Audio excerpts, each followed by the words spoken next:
Hola, ¿qué tal? Soy Miguel Gómez, consejero financiero. Bienvenidos a otro episodio de Dinero en Español. El tema del día de hoy, la reforma del sistema de pensiones de México. ¿Buena o mala idea? Comenzamos.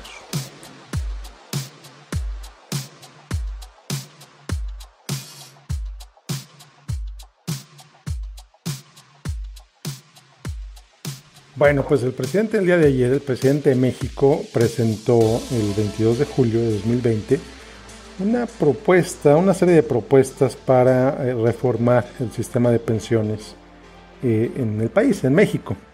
Bueno, pues de entrada, muchas de las reacciones que vi en los medios son muy positivas y la realidad es que sí, desde hace muchos años se veía la necesidad de reformar este sistema. Cuando en 97 pasamos, o México pasó a cuentas individuales de retiro, pues hicieron proyecciones de qué tan bien le viera a los mercados, de qué tan bien le viera las inversiones, de qué tanto incluso los trabajadores iban a poner para su cuenta. Y resulta que pues esas proyecciones fueron equivocadas. Las proyecciones más recientes estiman que los trabajadores que próximamente se jubilen van a recibir tan solo el 30% de sus últimos ingresos. El 30% de su último sueldo lo van a recibir como pensión a través de su Afore. Y esto pues pone una presión tremenda a las finanzas públicas. ¿Por qué a las finanzas públicas? Bueno, pues porque al gobierno se le ocurrió decir que los adultos mayores necesitan recibir una pensión mínima garantizada. Y esa pensión mínima garantizada pues tiene que salir de algún lado. Si no sale una parte de esa pensión, pues es la Afore, como lo entiendo yo.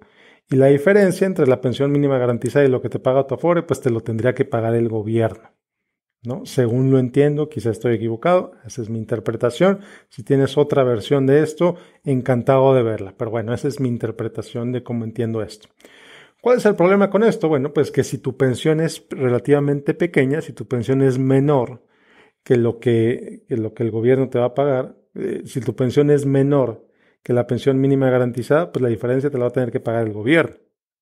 Y eso pues es un problema tremendo para el presupuesto de la federación, sobre todo cuando pues ya está incluso en rango constitucional la obligación del gobierno de ayudarte con tu pensión.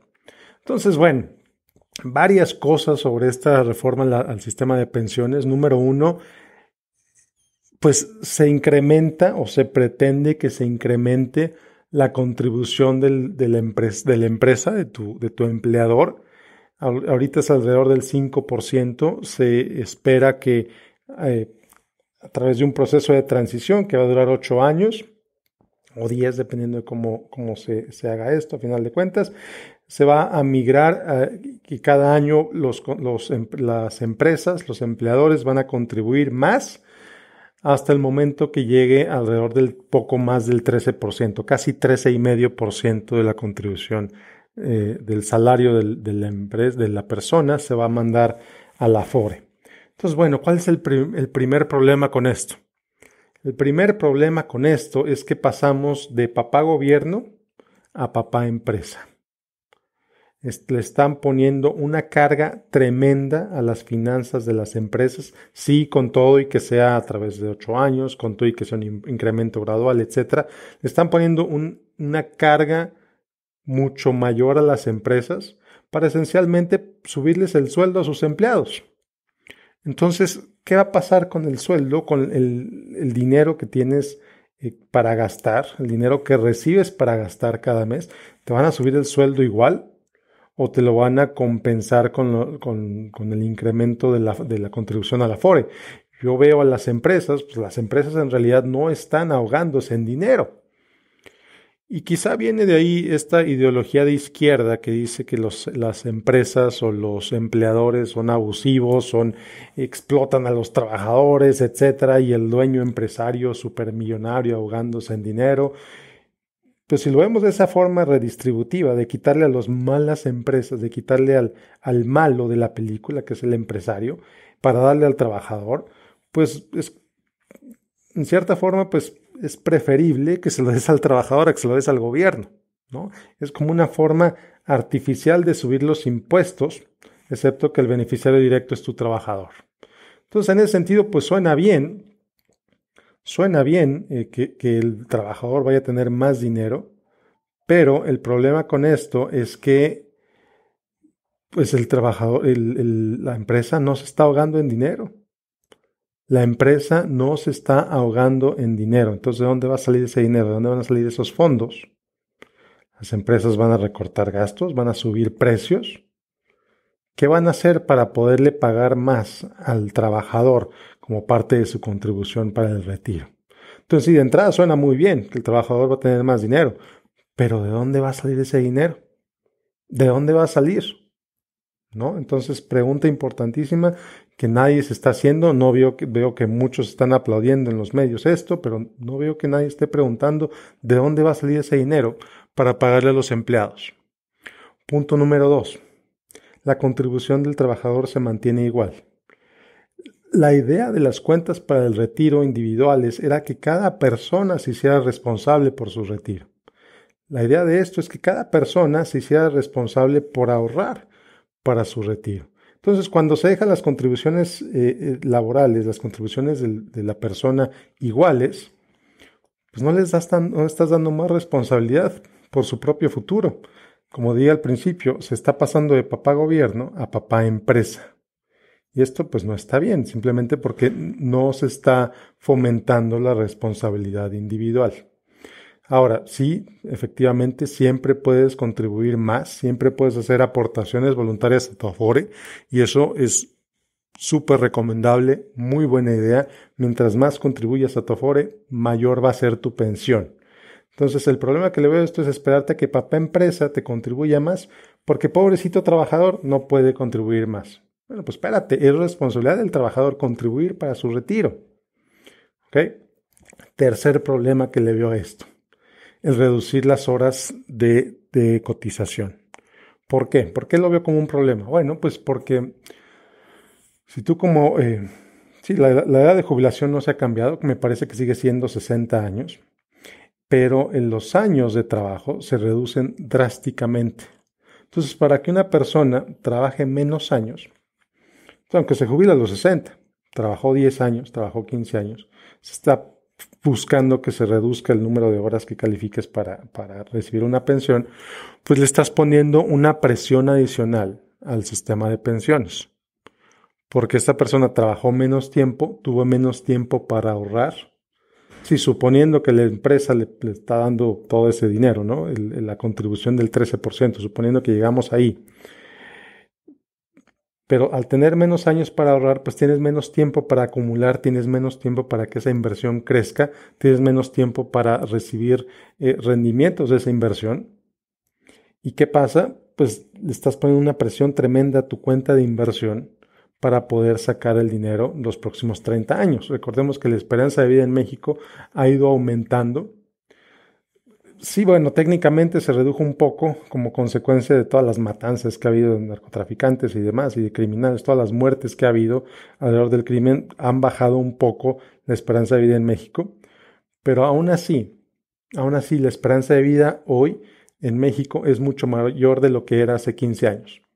Entonces estás empezando con una cuenta relativamente chiquita para sacar una pensión por un largo plazo, pues ¿de dónde va a salir ese dinero? Otra vez, ¿de dónde va a salir ese dinero?